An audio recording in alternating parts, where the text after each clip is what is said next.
Andrew is meeting with Eric Purchase, an actor who has been part of the channel for the past year.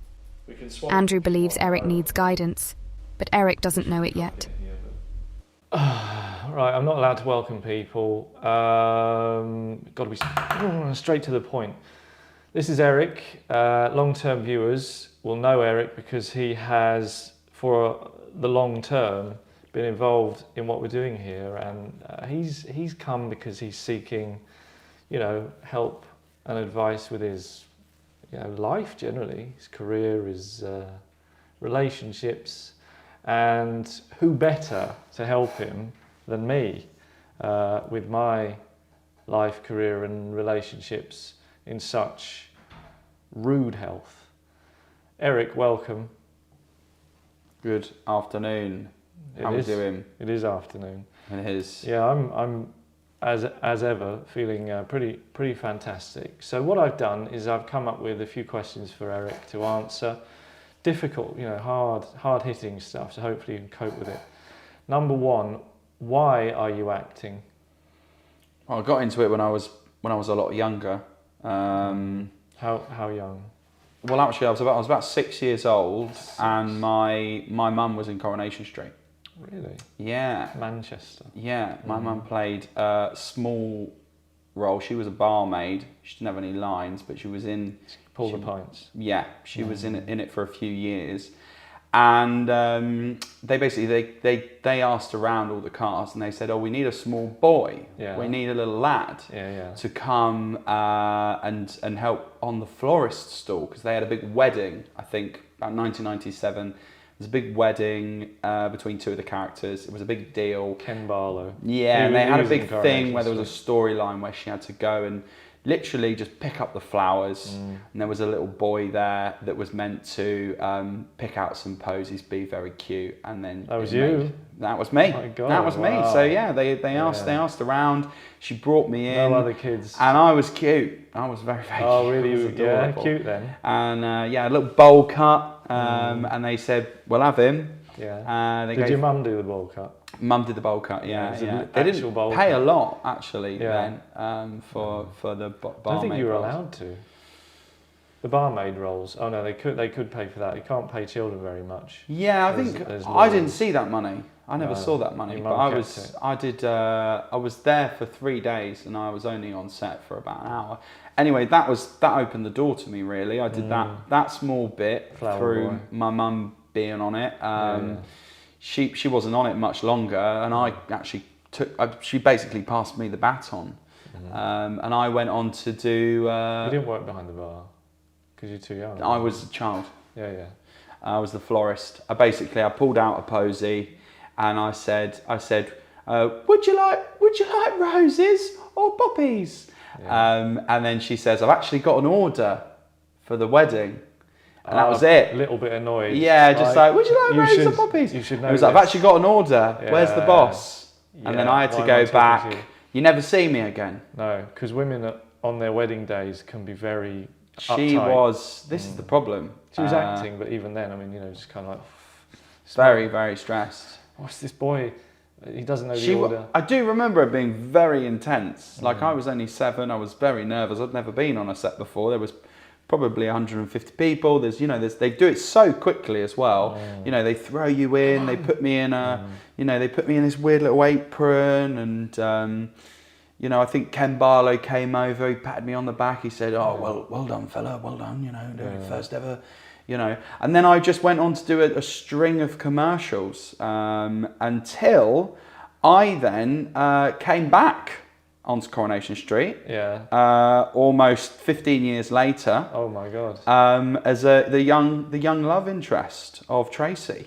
Tracy's young love interest. Tracy Barlow. Tracy Barlow. Yes. Yeah, that's Ken's daughter. Ken's daughter. If you're American. They never did a connective thing from my child role. I'd auditioned. Didn't you work weren't you in the forest? Were you the kid in the forest? Yeah. No, they didn't. But they small world. Yeah, I was back on Corrie for 7 years. And essentially they said I got the script through, said that they were killing me off, and they said I was just I was too real. Too real for I was them. too real for Corrie. Yeah. And I said, well, that's it. I've got to go Blockbusters. And Blockbuster Video or Bob Holness? as in get onto the Blockbusters, because I was too real for Corrie. They said I was too natural. I did because it's all high level. It's all Do you remember that? Bob Holness, Blockbusters. Too young for me. I've heard of it. Dun dun dun dun. So you mean Hollywood? Hollywood Blockbusters, but that didn't happen, did it? Because you wouldn't be here now. Didn't happen. No. Did Didn't you ever? happen. Did you ever live out there? Did you ever try? We went out there to meet some agents and people, but we went to meet. We were meant to meet a guy out there called Bill McDonald,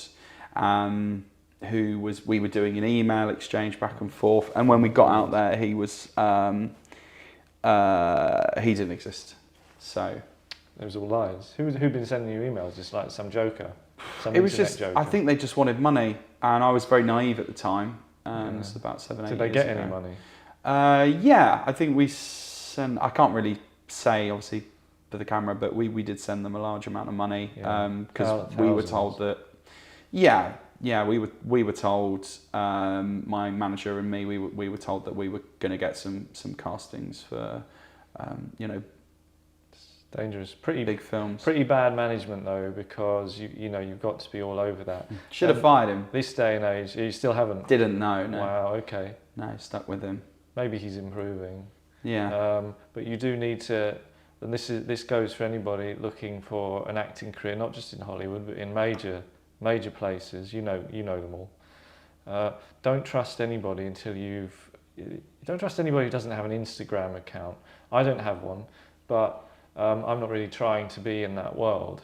Anybody who is trying to be in that world and doesn't have an Instagram account, yeah? So you can't even see a picture of them, or you can't see them like on video. You've got to see what their face is like. And then at the very least you'll know that they exist.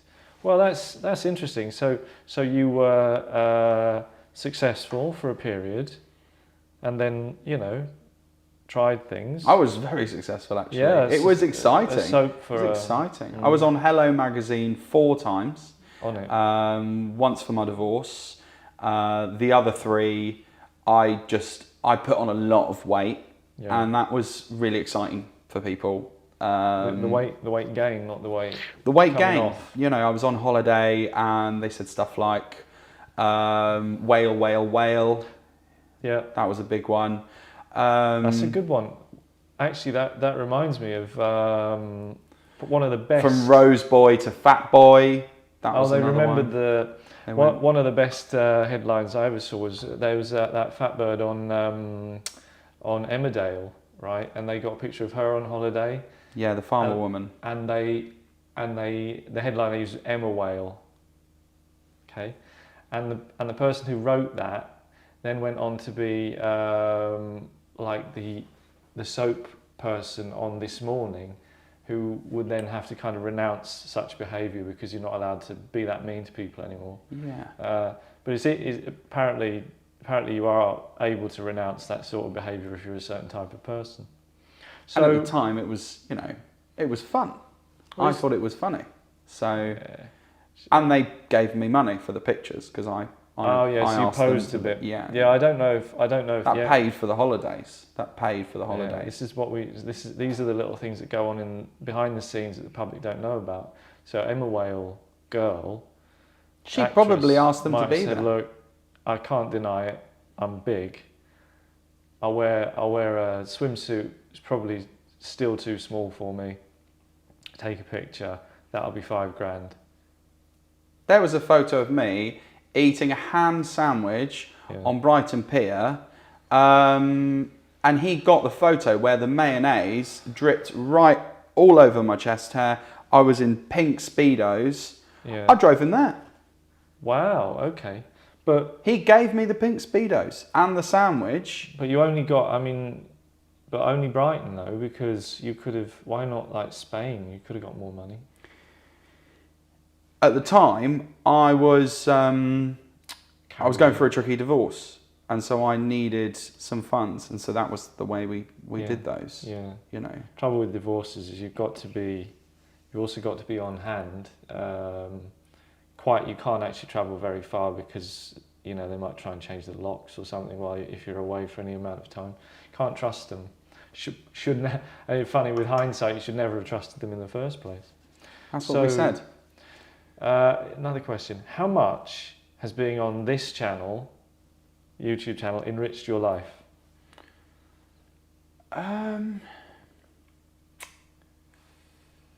It's a good question.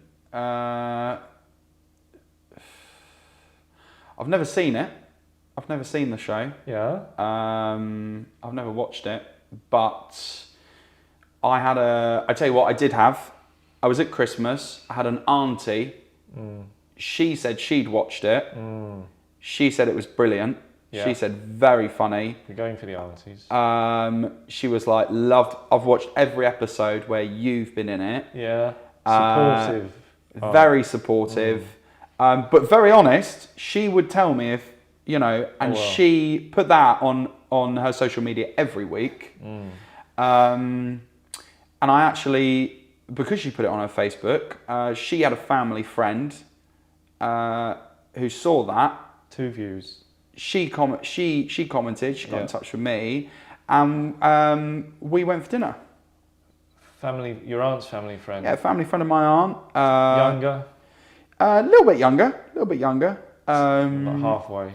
Yeah, I won't say, but she was a little bit younger. Okay. We went for Harvester. We went for a Harvester's meal. I paid. And so things like that have really that was brilliant. That's enrichment, and that was you didn't see her again. We did actually. We did the Harvester, and then I saw her in Asda a couple of weeks later, and she said possibly could go for coffees. Yeah, but no. No, we didn't. No. Well, that's good. I mean, one thing that I'm always trying to do is bring people together, and that might include bringing them together online as sort of fans of what we're doing. Because what I'd like to build is a wonderful community of people who all watch the video. Because as I said, we're going for 1 billion subscribers if we can get them. And when you've got that level of clout, and you've got 1 billion people all talking kind of in the same direction at one another, in the right direction, not the right direction, because people will misconstrue that, but they're moving in the correct direction. Cover that. Then you have the capacity to change the world. If you only had 100 million people who watched your channel, that wouldn't be enough to change the world, because the requirement of each one of them would be greater than they would be capable of giving. If people truly understood what they were capable of, then things would quieten down a lot, because they'd realise that they're not capable of much. Only a small handful of people are capable of positive things. Most people are kind of neutral, so they give with one hand and take with the other, and we're sort of roughly. And then there's about 25% of people who are just like, they're definitely in deficit. Yeah. Their existence is a blight. So, do you think, should you consider another career? I don't know anything else. Yeah, it's like footballers say that, don't they? They go, what would you do if you weren't going to be a footballer? And they go, well, I don't know. Yeah, I don't know anything, but I'm glad I'm doing this, because it's really helped with my self-confidence and my self-esteem. My manager said don't do it. Yeah, but we know their judgment's a bit ropey anyway, right? He said don't even come to this meeting. He said it would be a waste of time. He said, oh God. He said that bald guy doesn't know what he's doing. Who? Who? My manager. Your manager's bald? Steve. Yeah, Stephen. Yeah, Steve. Yeah, RBM Actors. Yeah. He's been looking after me a long time, but losing your money. He said waste of time. Yeah. You might as well get on a bus, sit on it for 4 days, 4 than days go on a bus to see this guy. They go back. That's rubbish. I said they go back to the depot, every night, and then they'll kick you off because there's people at the depot whose job at night time is to kick drunks off the bus. Yeah. And even if you were sober, they'd be like, mate, you can't stay here. Yeah. He So said you're a loser. He said this guy lives with his mum. He's videoing these things at his mum's house. He's talking about you. No, he's talking about you at this point. Me? Yeah. And I said, don't be like that. My mum's not here. And but the thing is, I did that first episode back, many moons ago.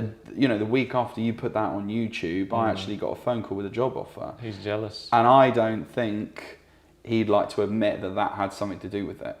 I'll tell you what, there's many a time when I was making films and you would approach actors directly and say, hey, do you want to be in Girl Fight 3? And you show them the other two and they go, how much you going to pay me for this? And then you'd say, and it would be quite good because, you sold a lot of DVDs back in those days. And their agent would be like, don't do that, don't do it. But they'd go, oh, but the money's good. And you kind of suck them in. And it was only because the agents were annoyed that they weren't getting their usual cut for things. Yeah. And you had their actress for like a 6-week shoot, but they couldn't earn any money off her. Yeah. So you've got to watch that. They will say and do things to stop you from getting work that they don't get cuts from. And he's already led you down a dangerous garden path with Bill McDonald, who doesn't exist. Yeah. I exist. Yeah. You do exist. My mother isn't here, and we're, you hear that? You've already. His mum's not here. We've already said how much your life has been enriched by your involvement in this. There's that woman who you met you had a harvester meal with, which some people would enjoy, and then you had ASDA meeting, and there's talk of a coffee. Yeah, I mean that there are first and dates. Harvester's cheap. Yes, it didn't kill you to do it. It was like you could afford it, and there's that first date show where they don't even get as far as agreeing to have a coffee later. Yeah. They go on TV and they pretend to like each other. Then they go, well, maybe I'll see her again. Whether they get in a cab together or not at the end doesn't matter because when the credits are rolling, they go, did Dave and Sue meet up again? No, they didn't. So we've all wasted our time investing ourselves in two strangers who don't want anything to do with one another. At least you had a harvester meal and there's still talk of a coffee. Yeah. There's no sort of... we couldn't go back to hers because she's got 6 kids. 6 kids. So... yeah, maybe don't go for that coffee. Well, Eric, Eric's gonna play, despite what Steve says, Eric is gonna play an important role in what we do going forwards, because he's quite a character.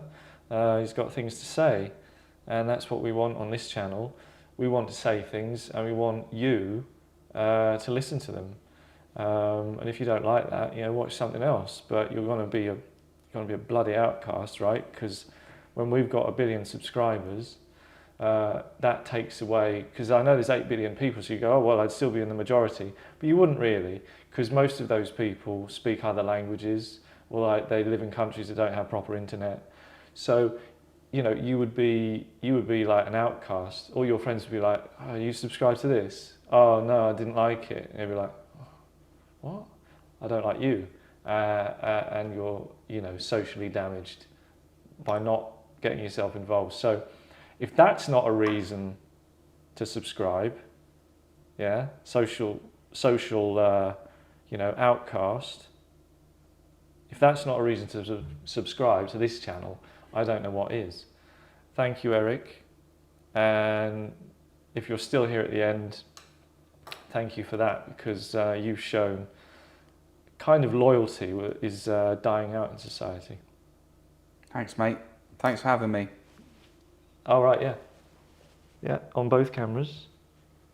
Yeah, we do this live. People comment and they go, oh, I think they like one guy talks and then the other one talks later on. What? That's insane. Bye.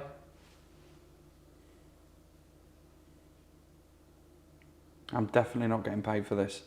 This one. Not this one. No problem. All right.